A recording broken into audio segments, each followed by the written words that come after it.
everyone. Welcome to Chief Chat, again with our our fire chief, Dave Brogan, and our chief of police, Lee Gavin. Welcome, gentlemen. How are you doing today? I'm doing well. Well, springtime has been very interesting in Dearborn Heights and in and around Michigan, of course. And we just had a very interesting ice storm. That was a lot of fun looking at in April, right? With all, the trees. You'd expect that more in March, wouldn't you, than a bad storm like that in April. But we had quite a few wires down. There were trees down everywhere, and so our firemen were busy from, it really started around 6 o'clock in the morning. Around 6:30 is when the calls really started coming in. And then from that point on, we had calls all day long. For what kind of calls were coming in? They were mostly down wires, but along with that, we had some car accidents and we had a few fires. We had two small garage fires that we managed to keep. We had enough time to get the contents out and wet down the inside of the walls, so they didn't really go anywhere. We had a car fire between two homes. It was really close between the houses. They did a really good job getting it out quickly, so no damage to any of the houses on either side. And that was completely unrelated to the storm, but it becomes an issue when our resources are spread out all throughout the city on these other down wires and things like that. Absolutely. I know a lot of trees were down, and we were talking about it earlier. Our neighbor's tree was literally on their roof, and part of it was in our backyard and over our fence. Right, And I thought that tree was totally destroyed, but the next day it just came lifted back. back up. But there was a lot of down trees all over the place. A lot came down, and so we had issues with the roadway being blocked off and things like that. And then we ended up with someone was, we haven't said 100% for sure, but they were using candles. They had no power, and it was like a upper apartment above a business, and it was a residence on top of a business, and it was part of a strip mall, and there were a lot of candles in there, and something got going, and that whole place went up too. When our guys got there were still two people inside. They got them out, and then they proceeded to get the fire out. But it was a very significant fire. We had to close down Ford Road. That's scary when all the lights go out. And we're going to talk about all that in just a minute. But Chief, maybe you could tell them about the charcoal fire. Oh yeah, and then the very next day, in the morning, a family woke up feeling sick, and we went to their house and found they had a large tray of charcoal, and they had mounds of charcoal, and they had burned the charcoal all night long for warmth. And the carbon monoxide in there was over 100 parts per million. And it was a family of 5, and all of them were very sick. And we got them to the hospital. They'll make a full recovery, but that's something that you should never, ever, ever do. Never burn anything inside of your home. Even never run a generator in an attached garage or anywhere where the fumes can get into your house. And that's some of the kind of calls that you see. They're kind of peripherally attached to these. Not the downwire directly, but the way people reacted to them can cause problems too. But we're lucky we didn't have that whole family killed. Absolutely, and that's the silent. I mean, you don't you don't really know that that's happening to you. Yeah, and they're lucky that they still had enough of their mind to be able to call 911, because you get very confused with CO poisoning as well. So they're very lucky that they escaped that, and they'll be okay. But just because they were they burned a big pile of charcoal in their house, that's not. Our houses are. There might be some places where that's okay, but houses here are very sealed up, and there's no places for the fumes to escape to, and that builds up inside your house, and then it makes it very, very dangerous. And they didn't have a no carbon monoxide detectors, and so we have a handheld unit when we get there, and like I said, it was over 100 parts per million, and that's not like going to kill you instantly, but it will make you very, very sick, and especially the longer you're exposed to it, the worse the symptoms are. Well, I hope they're educated now to get a carbon monoxide detector, never to do right, and let's hope everyone learned a lesson. Out. Yeah, that's scary. Yeah, very scary. I know.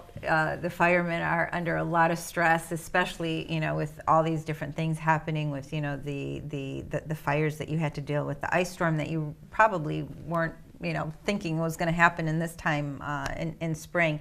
But I know you have a stress reliever at the fire department right now. That's and right. Her name is Bluebell, and she's with us in the studio right now, and we're going to end up meeting her, and you're going to tell us how she ended up with you and what her come on up here, timing frame is. Bluebell, Blue, come here, baby. Come here. Oh, what I got here. There she is. Oh, this is Blue. This is Bluebell.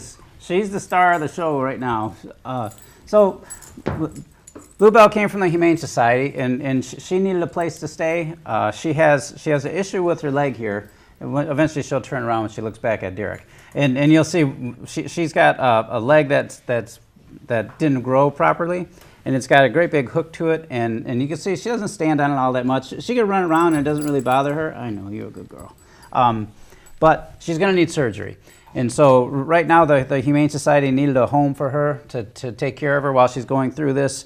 She's going to go to the surgery in a week or two, and then she's going to come back to the guys, and we're going to nurse her back to health and give her medicine and keep her somewhat of a limited activity until she can get healed. And then she'll go up for adoption. But I'm not sure if she's going to leave the station or not. The guys, I know that there are plenty of guys that want to keep her themselves. And come here, Blue. Here, come over here. Look. Oh, come here. Oh, well, when can you sit? told me you had the dog at the good station, the girl. first thing I asked him was, well, is she like, does she go in and she tries to sniff out, certain different things or what? He goes, no, she's just here.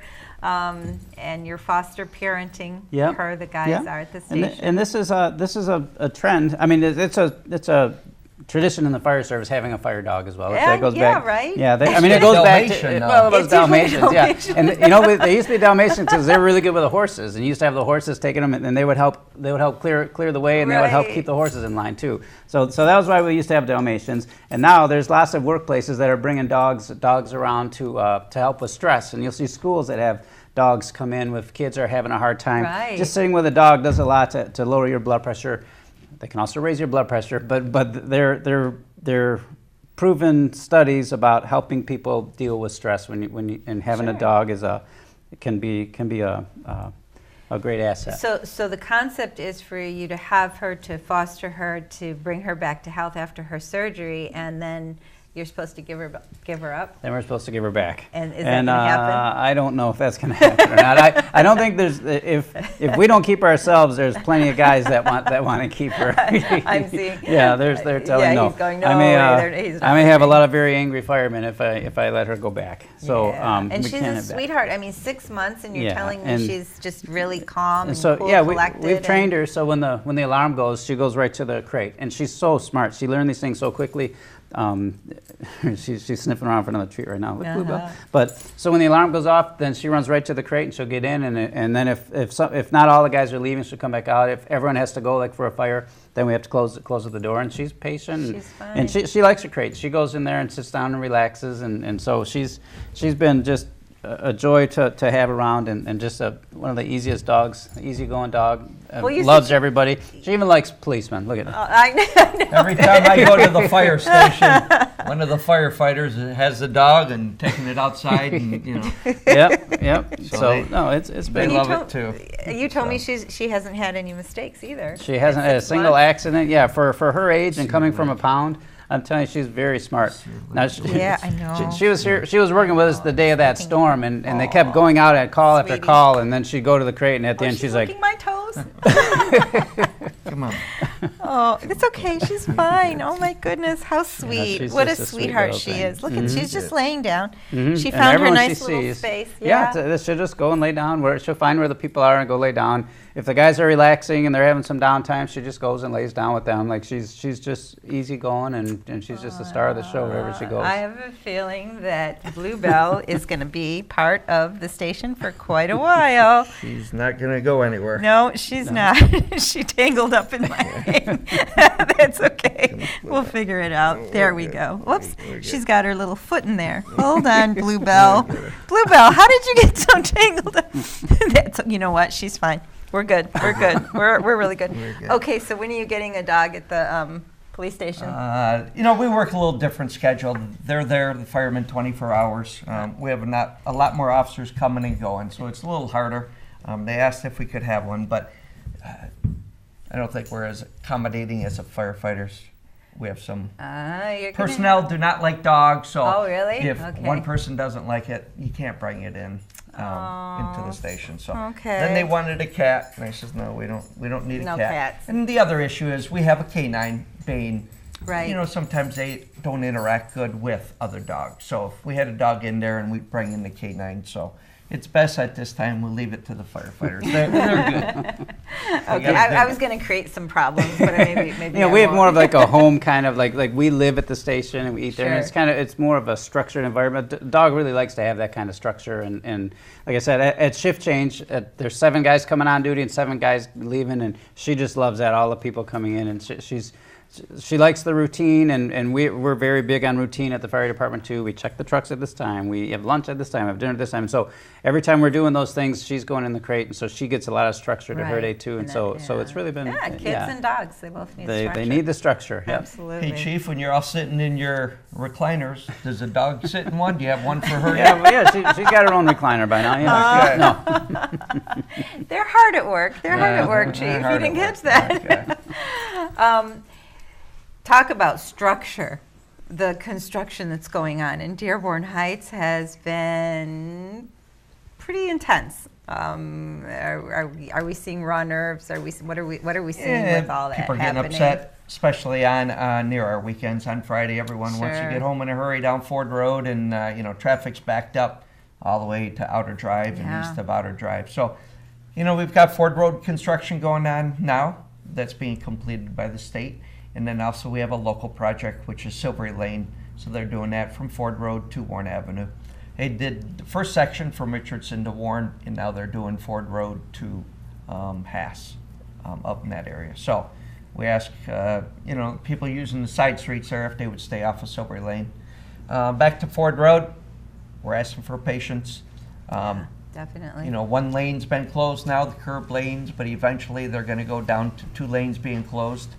So they'll leave 1 through lane, and that's going to cause a lot of backup. The weather's starting to get nice. People are in a hurry to get home, and starting to get some irritated and frazzled drivers on Ford Road. A lot of them get impatient. They cut through either businesses to make a turn. We'll use the example Ford Road in Beach Daily. They'll cut through Walgreens to go northbound on Beach. Have to remind our residents and people traveling through the city that you could receive a violation for that. If you use private property to avoid a traffic control device, you could get a violation. A lot of people, if they're going eastbound on Ford Road and they want to go, say, to Crestwood School, they'll cut through the Greenland and that little shopping mall there, strip mall. And you know what? You got a lot of people walking into the stores, and then you get the people that are in a hurry. They come off of Ford Road and connect on a Beach Daily. So that's improper. So we ask everyone to have a little patience, and you'll Extra get your lead time too. You'll get to your destination. It might take a little while longer, but you'll get there. So hopefully they will have construction done by late June and early July, and then the project should be done. They started just around Telegraph, a little west of Telegraph, and they're going to Inkster Road. So as you see now, they're doing a lot of the curbs for handicap, disability, and then they'll work on the street. So. Do you have any suggestions for alternate routes at all, or is it just have to be patient? Yeah, I got to be patient. I would Just use to Warren Avenue. alleviate, yeah. If Warren Avenue Or flows Cherry Hill. pretty good, or Cherry Hill to the south. I'd just avoid, the Ford Road corridor for the 2 miles. It gets very hectic over on Telegraph. Backs up, so. Sure, and I think to compound it as well, we lost electricity too during the construction and everything else, and that was pretty challenging. That intersection there at Ford Road and Beach Daily was out, I think, for a good 5 days. Oh yes, And yes. I mean, we live right in that area there, so it was.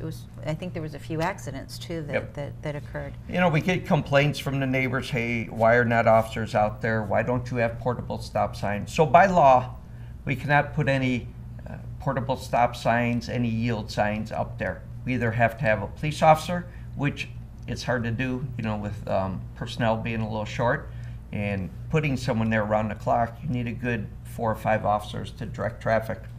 So we ask our residents, when lights are out, they just pass the law, treat a intersection without lights as a 4-way stop. Come to I a thought stop. that was the law for a long time. But Yeah, I think it's been a yield, treated as a yield. Yield's not enough. People no, just roll absolutely through. not. We need you to come to a complete stop, and when it's going good, you have a 4-way intersection, stop, one side goes, the other side goes, the other side, and everyone makes it through. So it might take a little longer, but just slow down and be courteous. You always try to get that third car or second car that tries to sneak through. You know what, just wait and wait your time and you'll get through. Absolutely, four-way stop. I mean, that just makes sense, and it's common sense to do that and to be respectful of everyone others, on the yes. road. I know that we've had a lot of different fires and a lot of power outages, and I know that the fire department is right on it all the time. You said you had 87 different calls during the ice storm, and I know you talked a little bit about it, but what advice would you give someone or the residents in regards to having that ice storm, alternatives to using candles and coal, and what are the safety guidelines that you would suggest for people to stay safe during something like this, especially at nighttime when it's cold and they don't know what to do and they really don't have anywhere to go? Right. I can tell you our biggest concern is the down wires themselves. Like I said, we had 87 separate incidents, and we don't have 87 trucks. So we have to go out, check it out, make it as safe as we can, and then we leave it. Typically, we will stay on scene with a down wire and make sure that it's clear. But we have so many other ones waiting. We just put caution tape up around. We notify all the neighbors, tell them we want you to stay inside, keep your dogs and animals inside.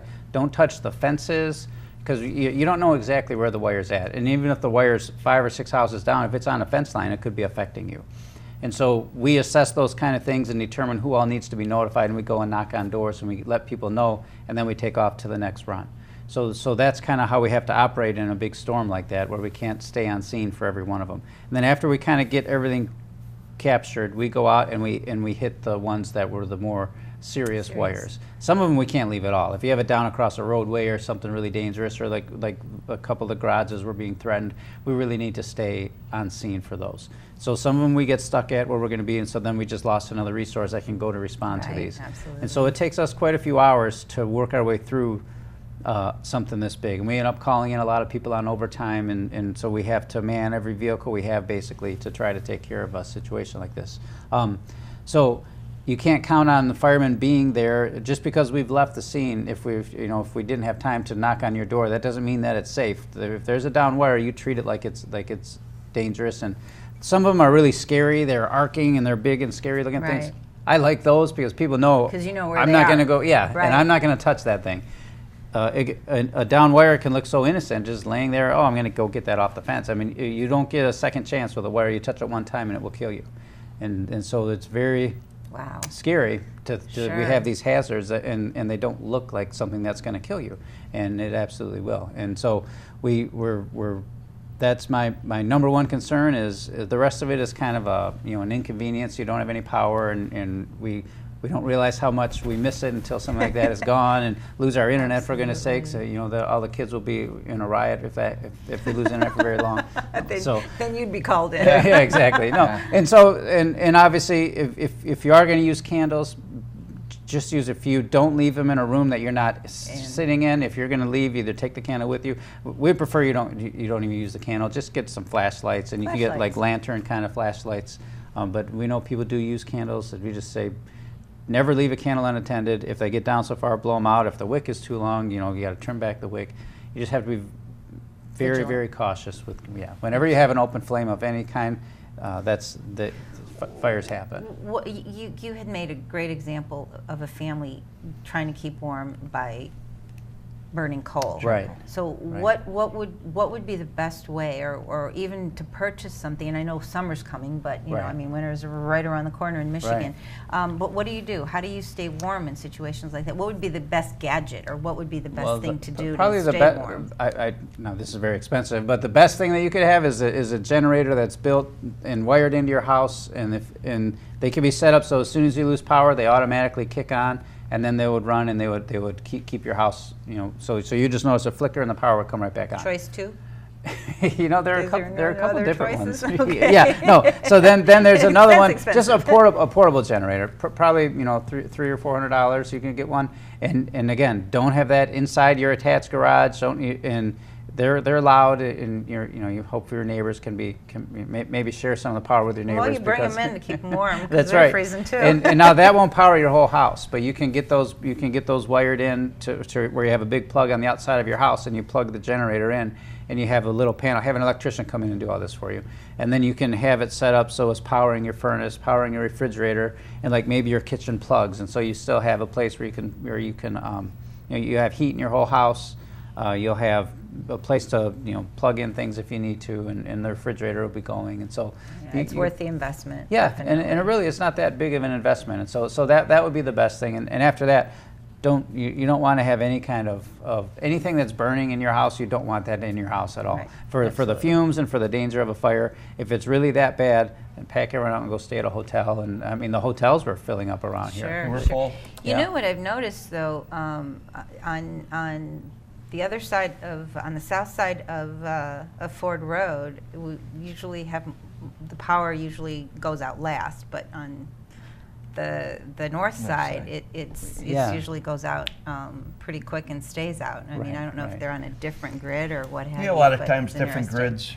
Chief knows more about it, but certain sections where I live, neighbors across the street are always out. Right. I usually have electricity. This time, my side went out and theirs stayed on. So even though you're across the street, there's those different grids that you're referring to. Chief, there's been a lot of discussion in regards to, and I've seen a lot of videos on YouTube too with our local Target here, and I don't want to exasperate anything, but I think it's been discussed enough to really pay attention to in regards to people approaching cars, human trafficking issues, trying to get them out of their cars, trying to talk to them in a certain way, and there's been a lot of discussion, and it's really been sort of concentrated in that area there. Is there something that you've been abreast about, or something that you can comment on? A few months ago on Facebook, it was out there. We had the officers patrol the area as much as we could. We talked to one of the individuals that said maybe he was approached, and I think there was some misinformation out there, and then it gets on social media, and people say there's this and that going on there. We really have not had much in the Target parking lot. It's a large parking lot. They have the cameras posted up there. Whenever we do have an issue, we deal with security, and they release the cameras to us, or we'll go in there, our detectives, and view it. So if there's something usually happening in that parking lot, it's all under surveillance, and we'll get some video of it. But I've heard those reports, but there's been nothing really that we've dealt with substantiated. So well, that's good to know. Sometimes that stuff runs. You might get somebody put something on Facebook and they run with it, and we really haven't experienced nothing over there. Well, I know you both attended the Images and Perceptions Diversity Conference, which I have to mention, and we that was a huge conversation in regards to human trafficking. Sheriff Benny Napoleon, Judge Kathleen McCarthy, U.S. Attorney Barbara McQuaid, and Muna Mackey, and you look at that and you go, not in my backyard, but it is in our backyard. It's everywhere, and the more that I become aware of the concept and who is actually involved, it's regular people. It can be happening right under your nose, and so when they say if there's smoke, there's fire. You sort of want to just make sure that it's addressed and that there isn't people actually targeting innocent individuals. A lot of panelists gave a lot of statistics that were staggering. The amount of human trafficking, the amount of this, the amount of that. There's talking about domestic violence and sexual harassment, a little bit of everything. Just so much of it out there. It is. In the workplace, in society. It's, So, I want to compliment you again on the Images and Perceptions. It's a great event. I know it was the 15th annual, and I've been there most of them. Yes, you have. I recruited Chief Dave to go. So it's good. A lot of good speakers. We had Reverend Wendell Anthony, and we've seen him around the city, and he ran for office, so we've dealt with him, but he's a dynamic speaker, and he gets his point across. But you had a very good selection of people, of experts up there. So I want to compliment you on that. Well, thank you so much, and thank you for both being there and certainly adding to the ambiance and to the conversation. We were talking earlier too about talk about images and perceptions about Ramadan, and that's coming up pretty soon. And I know when people, Ramadan is when you fast from sun rise to sunset, and no food, no drink, and people get a little bit grumpy and they want to get home really quick so they can break their fast. So tell us about what you would like the community to know or to be abreast of in regards to that particular So I'd like time. to remind our residents, both our Middle East and the other residents, that Don't Ramadan usually they have their dinner, they break their fast at sunset. So, like you said, they're in a hurry to get home. So sometimes, again, like we talked earlier, the stop signs turn into yield signs, and people are racing down the streets to try to get to, the restaurants or, family gatherings to eat. And then on the other side is the Middle East will stay up most of the night. Well, it's not just Middle Eastern. I mean, it's across the board. I mean, you have Bangladeshi individual. You have, I mean, it's a Muslim issue, Muslim. not just a Middle Eastern, but And then images and perceptions. a lot will stay up through the night, and then that's when we get some issues. Young men will get out and play basketball or do things, and then we just ask them to keep in consideration your neighbors. Generally people sleep at night, so if we can limit, the basketball and the yelling and that. What's a to good time? reasonable Let's say what's a reasonable hour where you really shouldn't be out there 11 playing o'clock basketball? is reasonable. 12 o'clock on a nice night. You know what? You have some neighbors that are going to say, I don't want to hear any noise after 8 o'clock. That's not reasonable. So, you know what? It's a time of celebration. 11 o'clock, 12 o'clock, and by then, wrap things down. Doesn't mean you have to break up your party or your gathering. Just keep the noises down so our residents can sleep. Absolutely. And I know, people during that particular time, 3 o'clock in the morning is when usually people are eating to be able to hold their fast for the next day. So it's a very lively time. It's a celebratory time. It's a family time. So I know, the time factor, if you're not actually involved in that particular celebration or custom, it's a bit difficult to understand. But hopefully, all our residents are cognizant of that, and hopefully there's patience involved as well. I'm sure there is. Do you have anything else to No, add? do you know? I would just say that for some reason we have a lot of garage fires during Ramadan. And a lot of times it's people cooking. Another show. So Yes. just to be extra cautious with your cooking in the garage. I think everyone's all excited and they start. They'll do a lot of frying in the garage, and they go inside to eat, and they forget about it, and we've had numerous garage fires in Ramadan every year. And so just always be careful. I know everyone's excited to get to the food, and Chief Gavin and I go to several iftars during we always really enjoy ourselves. Yeah, there's some really good events that we go to. Let's enjoy the food and not forget the fire. That's right. Absolutely. Well, If I could just say something real quick, Sure. with warm weather coming, just remind our residents, let's drive with caution. We talked earlier about the construction, Ford Road, Silver Lane. You know what? A lot more kids are outside, staying later. Let's just be careful driving down our side streets and that, and pay attention for the, a lot of young kids got new bicycles they're bringing out, this and that. So we as adults have to be a little more aware of the youngsters and running out in the street. So let's just try to use a little extra bit of caution out there to prevent, maybe an injury with some of our young children. absolutely. Chief Brogan, thank you so much. Chief Gavin, thank you. And patience is a virtue. Thank you for being with us today on Chief Chat.